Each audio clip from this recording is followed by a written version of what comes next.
maxamed colaad xasan aad iyo aad baad u mahadsan tahay.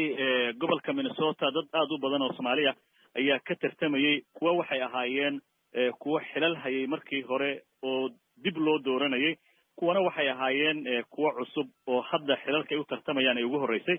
ilhaan cumar golaha Congress-ka ay u tartamaysay, dib ayaa loo doortay mar kale caawa.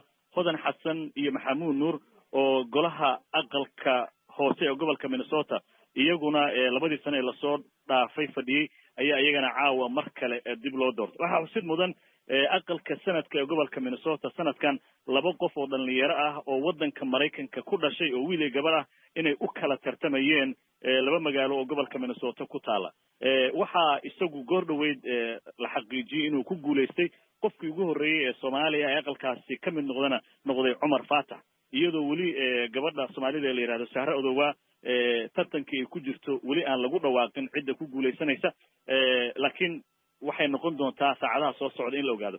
waxa hadda ila jooga Colaadow Cumar Faatax oo dadweyne aad u fara badan oo Soomaali ah iyo kuwa aan Soomaali ahaynba halkan ay la joogaan oo la dabaaldegayaan farxadiisa. Cumar, bal marka hore iiga waran maxaad dareemaysaa farxadaadan iyo inaad noqoto qofkii ugu horeeyay Soomaaliya ee aqalka sanadka ka mid noqda?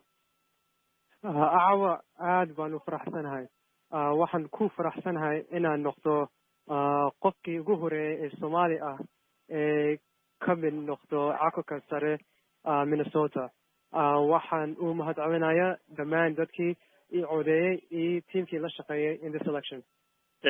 aad baad u mahadsan tahay. kaasi waxa uu ahaa Cumar Faatax oo dabcan sida aad ka dareemayso codkiisa ay farxad aad u weyn ka muuqatay. Colaado waxa iyaduna haatan dhinaca iga taagan Naadiya oo iyadu ka mid ah dadka Soomaaliyeed ee gobolka Minnesota laga doortay oo waxa ay ka mid tahay golaha deegaanka ee magaalada Minneapolis ee magaalada St. Louis Park. Naadiya dabcan waxay ka mid tahay dadkii la shaqeynayay ee dhalinyarada ahaa Cumar Faatax inuu guuleystana ka soo shaqeeyay. iyo waran Naadiya, sideed u arkaysaa wiil dhalinyaro ah oo Soomaaliya oo daadaada oo wadanka Mareykanka ku dhashay inuu aqalka sanadka Mareykanka ku biiro? aad iyo aad u faraxsanahay. waxay tusaysaa in dhalinyarada isku soo imaanayso mustaqbalkeena dhisayno oo dadka maxallaha Mareykanka inayna maqlaan oo xaqeena u codeyno and we fight for our rights, you know. aad iyo aad u faraxsanahay. ani midkayga wuu caawiyay marka ani tartamayay Cumar wuu caawiyay, hadda maanta u soo baxay waana caawiyay. aad iyo aad u faraxsanahay labadeena ku guuleysanay. dhalinyaro aad u yar baa tihiin, isagaa guuleystay hadda, adigu hore aad usoo guuleysatay. wadanka Mareykanka waxaa la yidhaahdaa dhalinyaradu inta badan kaalintii laga rabay kama soo dhalaalaan. maxay arrintani ka sheegaysaa dhalinyarada? adinku waxay tusaysaa mustaqbal fiicanna haysano. maxaa lahay weli shaqaysanoono noloshaan hadda oo intay waalidiinteena intay ku joogsadeen anaka kasoo qabanoono sii wadoono mogtahay. It's what we call finishing the race, you know. maxaa lahay tartankaa dhamaystirayna ha.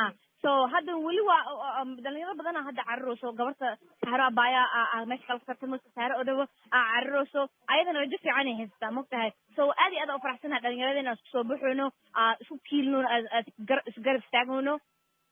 aad baa umahadsan tahay. taasi waxay ahayd Naadiya.